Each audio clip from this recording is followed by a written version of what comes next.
Voltando a falar do Jânio, aquele modo dele de falar como se escreve, Sim. vem da onde isso aí? Era pior do que isso, entende? Era mais do que falar como se escreve, era falar como se ele fosse como se ele estivesse vivendo assim na academia de Coimbra em 1800, em 1700, sabe, no século 17. Meu propósito é convocar todos os patrícios para que, formando no PMDB, agigantem-no, tornando impossíveis os supostos donos apoucados, que sobrepõem conveniências próprias à destinação nacional da agremiação e até da ordem democrática que todos desejamos. Constantemente não, senhor. O senhor retire o advérbio que está mal empregado. Mas isso é uma coisa que vem pelo seguinte: primeiro que o sotaque do Jânio, que muita gente já tentou definir, é sotaque de paranaense, é sotaque de não sei o quê, é complicado porque ele viveu em Curitiba durante a infância, mas depois ele viveu em São Paulo. Ou então ele fazia aquele sotaque como personagem, não? O sotaque realmente era dele. Era dele, ele não forçava. Aquilo era completamente espontâneo. Mas a questão é a seguinte, não há como definir regionalmente o sotaque dele. É possível que tenha uma carga maior, digamos, de sulista nesse sotaque, mas eu acho isso, digamos, um amálgama dos lugares onde ele viveu, misturado às pessoas que ele ouviu, misturado às preleções desses mestres que ele teve na infância e na juventude. Então, eu fui descobrir depois que no Arquidiocesano, por exemplo, um dos professores dele, que era o irmão José Borges, esses padres maristas do Arquidiocesano, um desses professores, o José Borges, era conhecido na escola como monstro da língua portuguesa. O monstro da língua portuguesa. Daí você já imagina como é que esse homem devia falar. E era uma época que o aluno tinha que falar direitinho. Falasse errado, apanhava, possivelmente, levava uma reguada, sabe aquela coisa? Não sei até que ponto devia existir palmatória. A gente está falando de 1932, 33. Tinha aula de latim nessa época também? Muito, muito. Acho que as missas todas eram rezadas em latim, devia ter livros. Possivelmente o Gabriel provavelmente foi ensinado em latim, esse tipo de coisa. O tio do Jânio também. Havia aulas ministradas em latim. E as missas em latim. Então, sem dúvida nenhuma. E o Jânio se dava muito mal nessa matéria. Em matemática e em latim ele apanhava. Agora, ele aprendendo com o José Borges e com os maristas, e mais para frente, no Largo São Francisco, é que a gente vê a formação desse português. Esse português estranhíssimo, arrevezado e as pessoas dizem um português muito precioso. Não era precioso. Eu acho ele muito mais pernóstico do que qualquer coisa. Porque eu até cheguei a dizer isso numa entrevista, os exemplos. Não havia esmola, havia espórtula. Não havia a prisão, havia o ergástulo. Não havia a porta, havia o pórtico. Entende? O Jânio tinha aquelas palavras, ele falava dos onzenários. A coisa não é lenta, ela é tardígrada. Entendeu? Então ele era um cara que pegou justamente no Arquidiocesano com os maristas e no Largo São Francisco com esse vocabulário jurídico, um vocabulário que é uma coisa muito, muito, muito arrevezada e muito pernóstica. E ele gostava disso. A gente vê depois, quando ele vai para a Câmara Municipal, a quantidade de adjetivos, entende? Ele gostava de adjetivar muito. Então ele ia dizer que essa coisa ela é uma coisa revoltante, horrorosa, tenebrosa, não sei o que lá. Então ele dava 5 adjetivos. Isso tudo é uma herança dos maristas, dessa literatura extraordinária com a qual ele deve ter entrado em contato naquela época, e do Largo São Francisco, em preleções de professores como professores dele e diretores também, porque ele teve como diretores 2 expoentes do direito brasileiro, que foram o Francisco Morato e o Spencer Van Pré. Agora, professores, ele teve o Honório Monteiro, que depois foi ministro, teve o Noé Azevedo, Braz Arruda, o Cândido Mota.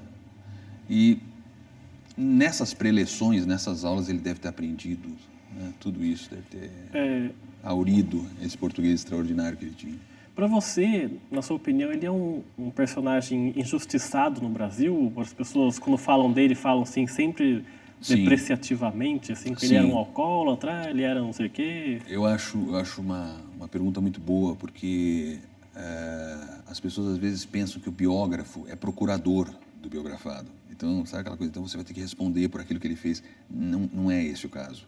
O biógrafo, ele não necessariamente tem que fazer um livro a favor do seu biografado. O meu trabalho é completamente imparcial. Completamente imparcial. O fato de eu ter chegado à figura do Jânio pelo fascínio que ele me causou é uma coisa. No momento que eu comecei a me aprofundar na vida dele, a gente vai colocando as coisas nos seus devidos lugares e você aprende a dissociar aquela imagem, entendeu, extraordinária, fantástica que você tinha da imagem real da pessoa. E até mesmo para poder realizar algumas das entrevistas que eu realizei, são pessoas que só teriam me recebido se soubessem que não era um livro laudatório, não era um panegírico do Jânio. Então, o que acontece é o seguinte, respondendo à tua pergunta, eu acho que sim, ele está sendo visto de forma muito injustiçada e eu vou te dizer por quê. Porque os historiadores tiveram preguiça de se debruçar sobre o Jânio. Preguiça completa, ou seja, o Jânio acabou esquecido pelos historiadores. Foram procurar o Getúlio, foram procurar o Juscelino, foram procurar um montão de coisas, e o Jânio eles deixaram esquecido.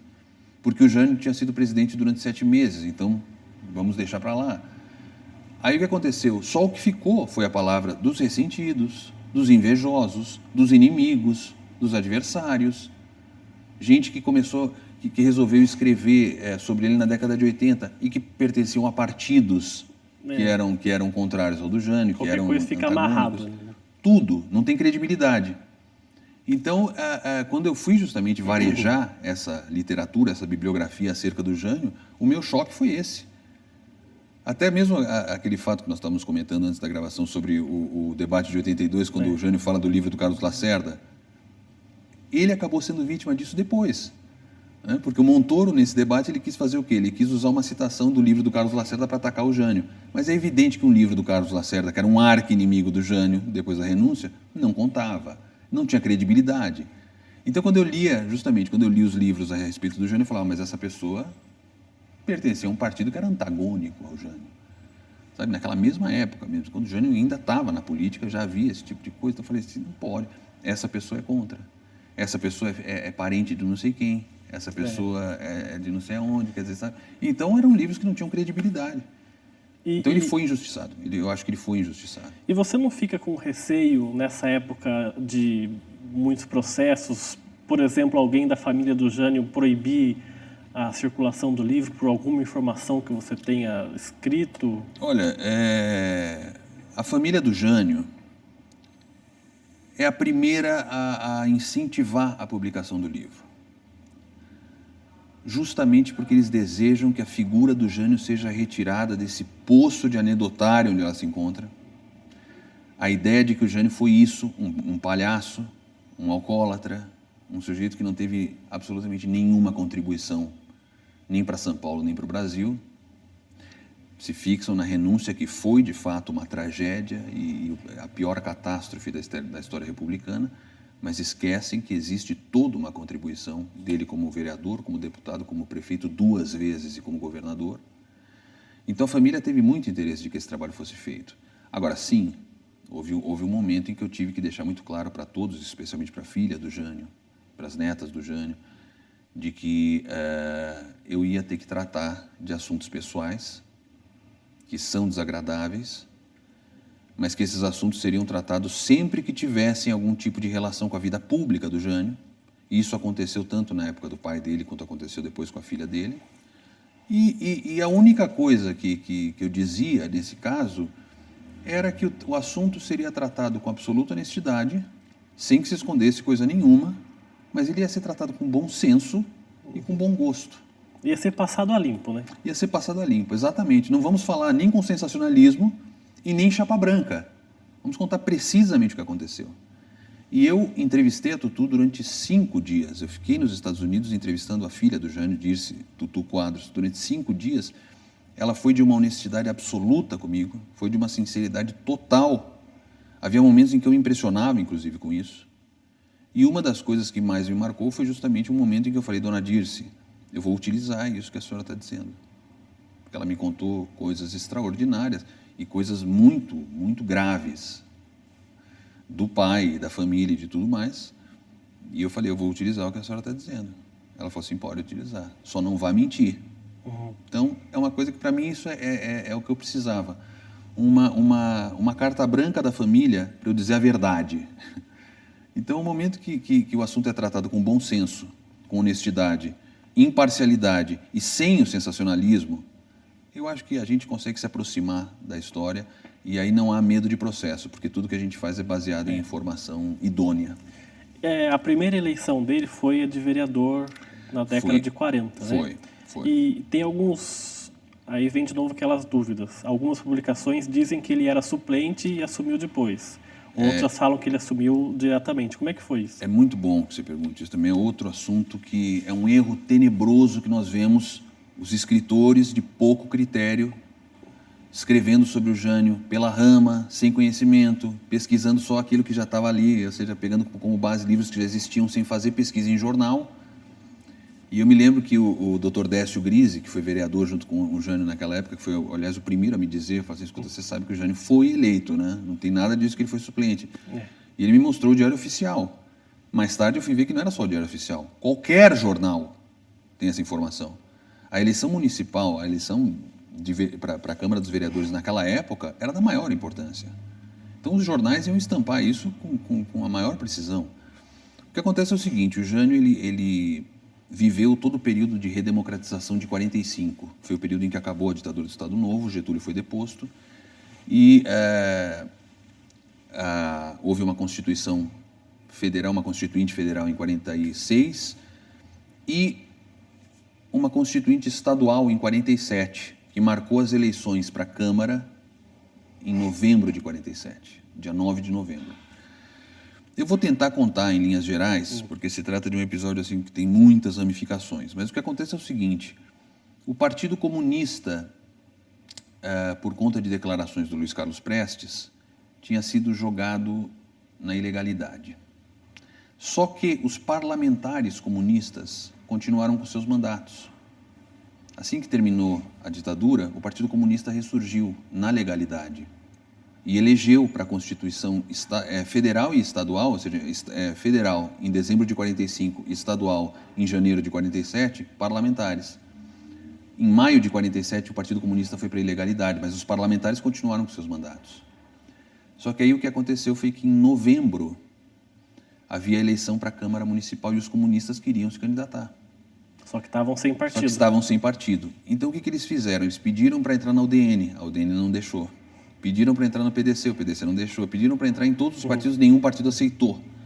Até que eles encontraram um pequeno partido, que era o PST, Partido Social Trabalhista, que era um partido que o Vitorino Freire, que era um líder, inclusive, maranhense, tinha criado, porque ele brigou uma época com o partido dele, que era o PSD. Então ele criou um partidozinho de aluguel, entendeu? Só para ficar lá enquanto ele estivesse brigando. Fez as pazes com o Dutra, voltou para o PSD, o PST ficou ali perdido. E os comunistas encontraram esse partido e se infiltraram no PST legalmente. Porque eles eram comunistas filosoficamente, mas em termos legais eles eram do PST. E aí o que aconteceu foi que isso impressiona muito, porque a bancada comunista foi a mais votada da Câmara Municipal. Eles elegeram 15 vereadores, elegeram lindamente, com grandes votações. E aí as figuras, esses grandes comunistas daquela época, muito conhecidos e muito respeitados, como Adroaldo Barbosa Lima, o Iturbide de Almeida Serra e outras grandes figuras. A primeira mulher foi eleita naquela época, que era acho que a Fania Abramovic, parece que era o nome dela. Só que aí foi para o ventilador que eles eram comunistas, infiltrados no PST. E vivia-se naquela época justamente pela cassação do Partido Comunista e pelo fato de que no mês das eleições o Brasil rompeu relações com a União Soviética, ficou todo mundo assim possuído daquele pavor, o pavor comunista. Então aí era impossível permitir que esses comunistas, que eram conhecidamente comunistas, estivessem na Câmara Municipal. E não só isso, eles se elegeram por todo o Estado, em câmaras municipais, e inclusive elegeram o prefeito de Santo André, que era o Armando Mazo. Começou uma grita dos conservadores para que esses cargos fossem extintos. O Vitorino Freire foi pego de surpresa, falou, cara, pode extinguir o partido, façam o que vocês quiserem, não tenho nada a ver com isso, entendeu? Esse partido pode jogar no lixo. Não era mais dele. Ele falou assim, não, eu já fiz as pazes com o Dutra, que eu não quero mais saber disso, pelo amor de Deus. E aí começou todo um processo legal para extinguir o partido e os mandatos. Esse foi justamente o grande pepino dessa época, uma coisa que se arrastou durante alguns meses, porque o TRE simplesmente chegou, olha, tá, eles são comunistas, mas até onde eu vi, eles estão eleitos por um partido constituído legalmente e o comunismo deles é uma coisa subjetiva, entendeu? Então não dá para chegar assim, tipo, pronto, vocês não estão mais eleitos. Vai ter que fazer todo o trâmite até a gente conseguir, de alguma forma, chegar a uma solução, né? E isso demorou um tempão e os vereadores comunistas chegaram a ser diplomados e tudo mais, até que no dia 31 de dezembro de 47, ou seja, 24 horas antes da posse dos vereadores, o Tribunal Superior Eleitoral cassou o mandato 15. Desses 15. Quer dizer, na eleição dos 15, o Jânio não estava na lista. Então, aí que está. Essa é a questão. Então, para que as pessoas entendam, isso foi a cassação dos comunistas a que as pessoas se referem tanto. Porque tem gente que fala, não, o Jânio entrou porque foi cassado o PCB, o Partido Comunista Brasileiro. Nada a ver. Eles não estavam nem no PCB. O partido já tinha sido cassado antes. É por causa da lei Ivo de Aquino, que é uma lei que cassava o mandato dos parlamentares comunistas eleitos anteriormente. Nada a ver. A lei Ivo de Aquino só foi votada quando os vereadores já tinham tomado posse. Então o pessoal mistura muita coisa. É muita falta de informação. É a falta de pesquisa em fonte primária. A preguiça que você Preguiça de pesquisar em fonte primária. Então, é uma rápida olhada nos jornais de setembro, outubro, novembro e dezembro de 47, você descobre tudo isso. O que acontece? O pessoal fala, o Jânio conseguiu. Quando esses 15 foram cassados, se abriram 15 vagas na Câmara Municipal. E o Jânio entrou nessa? O Jânio entrou nessa? Não. Não? É aí que está. Foi justamente isso que o Dr. Décio me mostrou. Ele mostrou o Diário Oficial em que mostrava que o Jânio já tinha sido eleito antes. Ele estava na primeira... O Jânio foi eleito. Já estava lá. Os 15 que entraram, e aí sim que a gente pode discernir perfeitamente, por isso que me irrita esse erro, entende? Quando eu vejo, por exemplo, em 25 de agosto de 2011, a Folha de São Paulo fez um artigo sobre a renúncia e fez uma pequena biografia do Jânio, dizendo que ele tinha sido suplente de vereador. Eu falei, esse é o jornal que colocou o seu acervo inteiro digitalizado. O cara que escreveu o artigo não foi olhar. Sabe? Ele próprio não foi olhar o jornal digitalizado dele. Está lá, a Folha colocou o jornal inteiro lá. Enfim, o que acontece é o seguinte, desses 15, realmente, aqueles que não tinham sido os primeiros suplentes, e em casos até vários outros, entraram nessas vagas. Não foi o caso do Jânio. O Jânio pertencia ao Partido Democrata Cristão. O Partido Democrata Cristão ele tinha eleito 3 vereadores. Valério Júli, que era um professor, um grande professor, uma grande figura do bairro de Santana, em São Paulo. Já não me lembro mais, com 3 mil votos, uma coisa assim, está aí no livro. O segundo colocado foi o Jânio, com 1.707 votos. E o terceiro colocado tinha sido o diplomata Miguel Franchini Neto. Eram esses 3. Estavam eleitos. Foram diplomados junto com os comunistas ali no dia 26 de novembro, no Palácio de Justiça. E aí, com a cassação desses... Com a cassação não, né? Com a extinção desses mandatos, se abriram 15 vagas, foram divididas entre os partidos eleitos. Os partidos que tinham mais vereadores receberam mais vagas, como o caso do Partido do Adhemar, o PSP e tal, a UDN. E o Partido do Jânio ganhou uma vaga, em que subiu o vereador Yukishige Tamura, que morreu, aliás, no ano passado. Então, o Jânio não foi suplente, não subiu, subiu por causa da cassação do partido, nada disso. A cassação dos comunistas infiltrados no PST ocorreu e quem ganhou um mandato dentro do partido do Jânio foi Yukishige Tamura. E vários outros vereadores daquela legislatura, mas não o Jânio. O Jânio tinha sido o 41º mais votado. De 45 vereadores, ele foi tipo o 41º. Mas ele não conseguiu... Mas ele... Como é que... Eu não entendi, então. Pode falar. Ele não conseguiu entrar? Conseguiu. Se elegeram, no dia 9 de novembro, 45 vereadores. O Jânio foi o 41º. Então estava eleito. Estava eleito.